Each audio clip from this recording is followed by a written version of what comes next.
on that note, Yeah. where are you?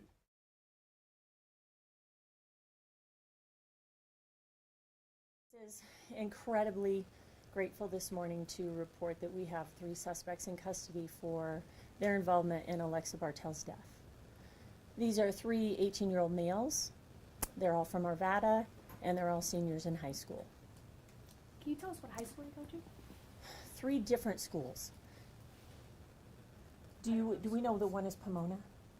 I don't know the school. Okay. I can find out for you, but they are 3 different schools. How did you find them? This was a great team effort.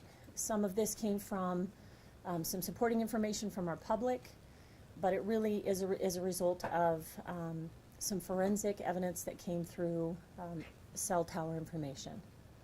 And I'd like to clean up that statement. I wrote a sentence that kind of clears that up. Okay, so this really came as a result of cell phone device forensics and then supporting information from our public. So it was a lot of work, days in, days out, a lot of work from our investigators.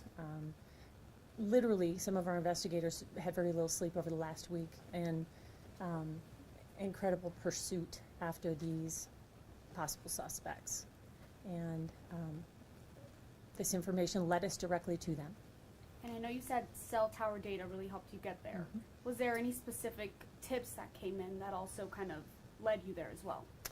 Not specifically, not that we can identify yet. I can tell you that we don't need additional tips from the public, how much we truly appreciate all of those tips.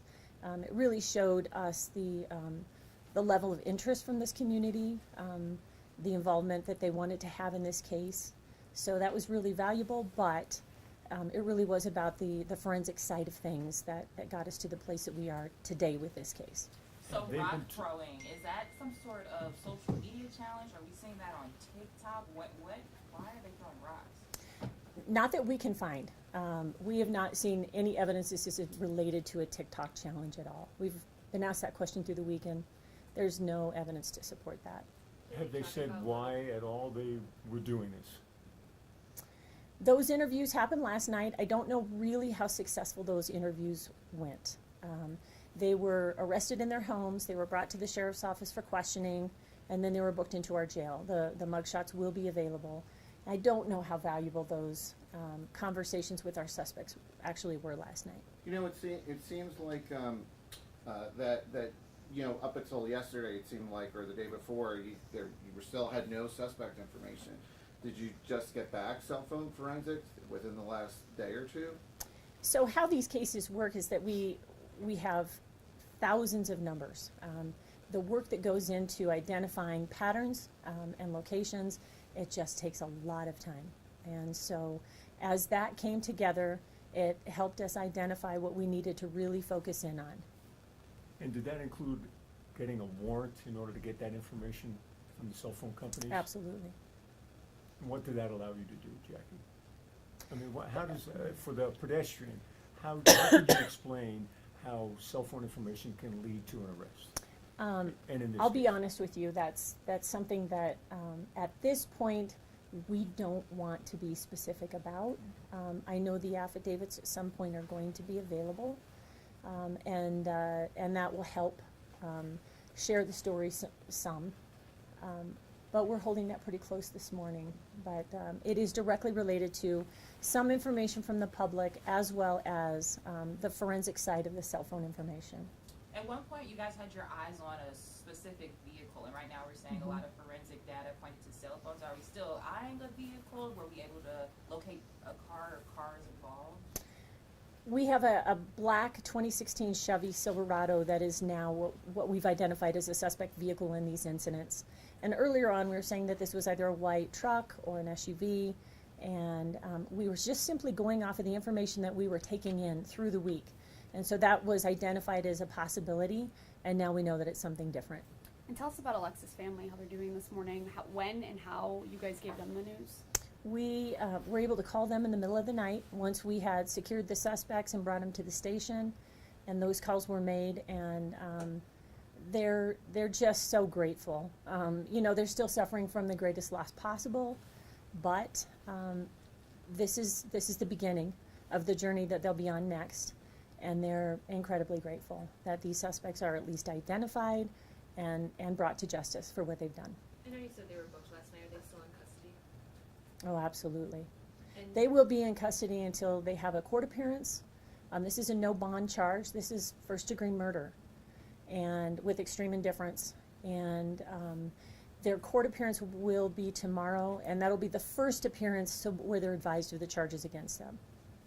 Jackie, do you have any information about the scenario of what they were doing, how they were throwing the rocks, how the vehicle was moving at the time? Was it a moving vehicle at the time? My understanding now is that these were items that were thrown from a moving vehicle. But the detail of those conversations that were had with the suspects is not something that I can talk about this morning. But we're very solid on the information that we have. The arrests have been made. They will have their day in court tomorrow, and so this process begins. It was important for us not just to identify these suspects for Alexa Bartel's family and all of the victims, but we were also concerned that this was a crime series that could potentially happen again if they weren't identified. If these So- suspects, I'm sorry, did Go they ahead. have any relationship to Alexa? Do we know? Not that I'm aware of. how many victims were there? There were others that got. There were 7 victims total, and we've put that on the crime map so you can see which one happened first, second, third, and the timeline associated with it. We think it is limited to 7 people. We had 1 homicide, 2 other vehicles sustained injuries, and I'm sorry, let me restate that. We have 7 victims. Our homicide investigation, we have 2 victims that were injured when these rocks were thrown through their windshield, and then the other vehicles had just sustained damage. Jackie, forgive me if you said this, Jackie, you may have, but did you receive any video whatsoever that was helpful from the public? That's a great question. I don't believe that any of the video that we received ended up being helpful. Nonetheless, the level of dedication from this community, the level of interest in this, the number of tips that we had was over 300, which just shows us how much work we needed to do to dig through these tips and these leads to determine whether they actually had value. But the community was with us on this journey to catch these suspects, for sure. What do you think that was? I'm sorry? Why do you think there was that level of commitment from the community? You know, this case touched a lot of people deeply. This was a beautiful young woman with her whole life in front of her who was simply driving home. And her life was ended as a result of these acts. I just think it was shocking to a community, and people wanted to find out who was involved. And moments ago, you told us that officers here, deputies, they haven't slept for days. How are they feeling? What was the work commitment on their end? So elated this morning. Our investigators are incredibly grateful that they worked as hard as they did to get to this place with the case, that we identified suspects and have them in custody. The work is always worth it, and it's what we do every day. This case is as important as any other case, but their work was non-stop, day and night, since this happened, and they're incredibly happy this morning. So in terms of the possible charges, you said first-degree murder with extreme indifference. I guess I'm just curious, do we know the individual that threw this rock at Alexa? Like, are all of the 3 suspects facing these same charges? Do we They know are. Okay. All 3 suspects are facing the same charge this morning. They're all in custody for the very same thing, which is first-degree murder with extreme indifference. We have determined, let me back up. All 3 of these suspects are in custody for the same charge. It's not been easy for us to determine who was in the driver's seat and who was throwing the rocks, but we think they were all involved in this criminal episode, therefore facing the same charges. Are they talking to you? There's been some level of discussion with the suspects. I can't tell you who or the extent of that conversation, but we did have a conversation with all 3 suspects. Is there anything else you can tell us about like the relationship between the 3 suspects? Like, are they all just school friends? Great question, because they go to 3 different schools. I'm not sure what their relationship is, whether they went to, junior high and elementary school together. I don't know. I can try and find out what the connection was, but clearly they were friends. Were they together last night when they were arrested or at different locations? I don't believe so. I think these suspects were each located in their homes and arrested in their homes in Arvada. You said you don't know the high schools, but do you know if those high schools are on Arvada? Jenny, we probably don't know that, do we? I'm sorry, I missed the question. That's okay. Are the schools that they attend even all in Arvada? Do we know I that don't know much? if all of them are. Again, I can try and find that out for you. Did other departments help? Because there were there was one case in Boulder, right? Yeah, we had 2 cases in Boulder. Actually, we had, yeah. The relationship between all of the agencies involved in this was really strong through this investigation. We are incredibly grateful to Boulder County Sheriff's Office, Arvada PD, Westminster PD. This was a real collaborative effort, and they were right there with us through this entire investigation. What is the race of these 3 individuals? I don't know. Do you? I don't know. The mugshots will be available shortly. I can't say when, but today. But I don't know the race of these kids.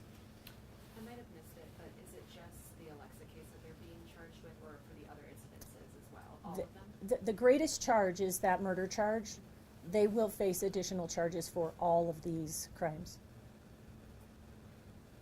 Do you all know what the conversations between those 3 18-year-olds were once they found out that one person had potentially died because of their actions? No idea.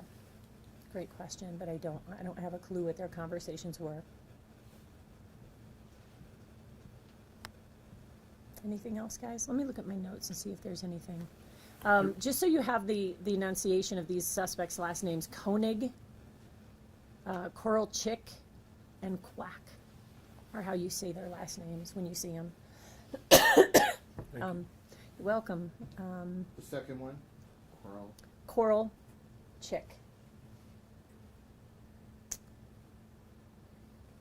I'm just looking through my notes. Did they know somebody died from their actions, or? Well, they certainly know now. You had to live in a cave to not know what was happening over the last week in the way that we were covering the story with the media. We were asking for public's help. We were asking for anyone to come forward with any information about the death of Alexa Bartell. I think it was pretty evident through the week that their actions were probably associated with the death. You may not know this, but were they arrested at their parents' homes? Were they living with their parents? Man, you ask good questions. Okay, all 3 of them were arrested in their homes in Arvada, and all 3 of our 18-year-old suspects were living at home with their parents. We got word that the family of Alexa will be speaking later. Just wondering if you all know if that's still happening. Great, thank you for asking. We had a presser set up for them today at 1:30, and that's now being canceled. They need some time to absorb all that's happened. They were really interested in meeting with the media to talk about Alexa. They wanted to share a little bit more about this person that means so much to them, and they wanted to help keep this story alive because we still had suspects at large. So I don't know where their head is with talking with the media in the next couple of days or few days, but we'll circle back to you. Up until this point, were they losing? Did they want to have a news conference because they felt that the tips they weren't getting anywhere, or I think that their motivation was they wanted to talk about the person that they lost. They wanted to share some stories about Alexa, and they wanted to do anything they could to keep this story in the news since we were still looking for suspects. 3 suspects now. Is there a possibility of any more, or that's it? I don't think it's possible. I think that we have identified our 3 suspects. They are all in custody, and we have a safer community this morning because of it. Any idea if the parents of these 3 high school seniors had any clue what had happened? Again, I don't know that. I would assume we've also talked with the parents of these 2. They're all adults, so we don't need to talk with the parents. But I would assume there was some interaction with the parents at each of these homes. What time did you get them last night? Do you know the time-ish?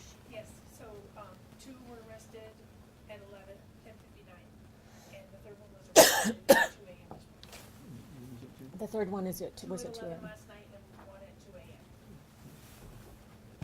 Did they tell you their intention for throwing these rocks?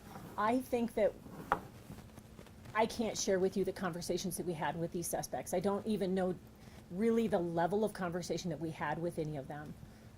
But we attempted to interview all of them. I'm sure that we gleaned what we could from those conversations, and that information may be in the affidavit. In the initial arrest, were there any signs of them being incoherent, maybe mental or physical disabilities of any sort? Not that I'm aware of. This may be repetitive, forgive me, but from whatever conversations we've had so far, do investigators believe their intent was to kill somebody? Well, I'll be honest with you, the charge that they're facing it's a murder charge with extreme indifference. And to be clear about what extreme indifference is, it's described as an attitude or behavior which exhibits indifference about what they're doing. And this one in relation to respect for human life. Has the office ever seen a crime like this before, anything similar like this? Not that I can think of. I mean, we've seen it in Colorado, bricks or rocks thrown from overpasses or bridges, but nothing like this in Jeffco. No crime series where, these suspects went from place to place to place to place, throwing large rocks through windshields of moving vehicles. We've not seen it before. Is everybody good? Anything else? That's a lot. Come on. No, I know. Thank you, Jackie. Yeah, you're welcome. We'll see what the family's availability is in the next hours or days. You don't, at this point, have a time that they're in court tomorrow, do you? I don't, but I bet we can get that. Jenny, do you know? Oh, she left. out, yeah. She left me. No, but I think because they were booked in so late, their advisement Yeah. won't happen until tomorrow. Okay. But the booking photos, I'm certain, will be released today.